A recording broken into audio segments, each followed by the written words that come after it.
when you grow, you lose a little bit of that personal touch at the client level or even with all of your people. We've now rolled out a practice structure that really brings the practice back down to that personal level so that they feel like they're part of a growing team, but they haven't lost that personal touch. So I think the most rewarding aspect of leading a fast growth company is that it creates opportunity for our people. We give 10% of our profit to charity each year, so the more we grow, the more opportunity it gives us to have an impact in the communities in which we live and work. Glory Days Grill has become known as the place to go when there are power outages and snowstorms, and we will pick people up, shovel their driveway, whatever it takes to give back to the community and be sure people can arrive safely. The most rewarding part of my job in particular is our mission. Most people know us for our retail stores and giving us donations, but what most people don't know is that we take the proceeds from that and we help people get jobs and training with it.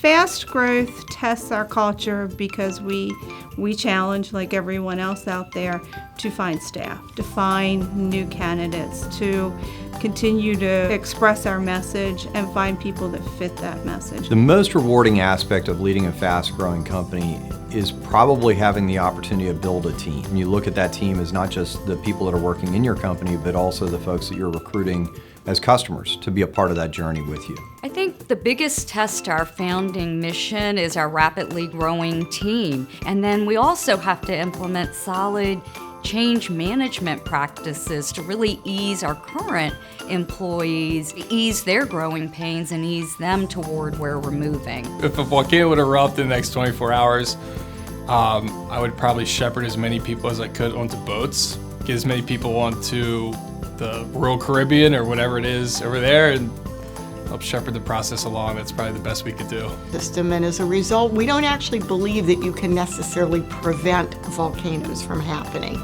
But the most important thing is to have a plan prepared way in advance for what might happen when that volcano erupts. Not if it erupts, but when it erupts. And how are you going to get people to safety? We offer a managing partner program where the young men and women that run these multi-million-dollar restaurants buy in and have a rather large chunk of the bottom line, which will yield them a result far greater than any 401k.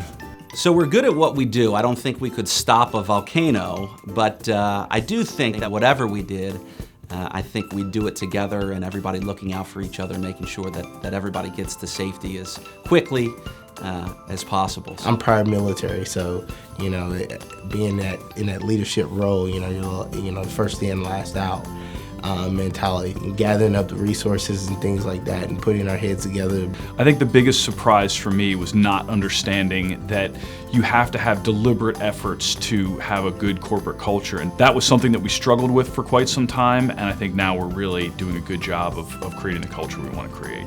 I think the great thing about leading a fast growth company is the growing impact that you can have, so it fulfills our mission.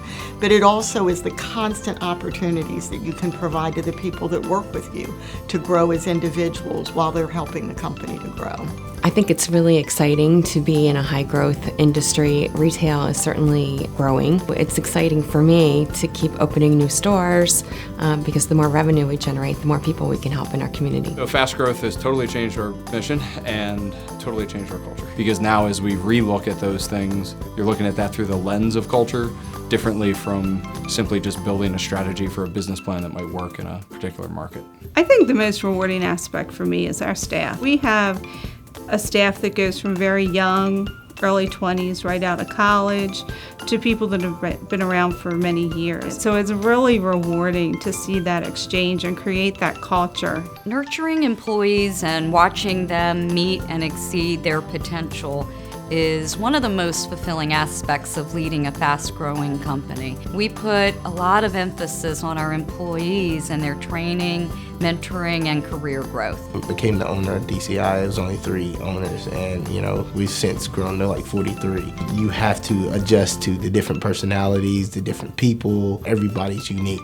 Everybody has a different story and different problems. We went through a merger about 2.5, 3 years ago. It was really 2 companies coming together, 2 very different cultures. Everyone's really adapted to it. We have a pretty laid-back environment, and I think that helps. You're always increasing the number of voices that are in the room. It's important to create an air of transparency of what those challenges are, how people are performing in fulfilling them, what new skills you need to bring to the table. Now, we're helping our clients think ahead and think about how do they maintain business continuity and how do they, most importantly, respond when that unexpected incident does occur. I would say the most rewarding aspect is the change. It gives me the ability to constantly find a new challenge and have fun with that. The most rewarding aspect for me leading a fast-growing company is the people.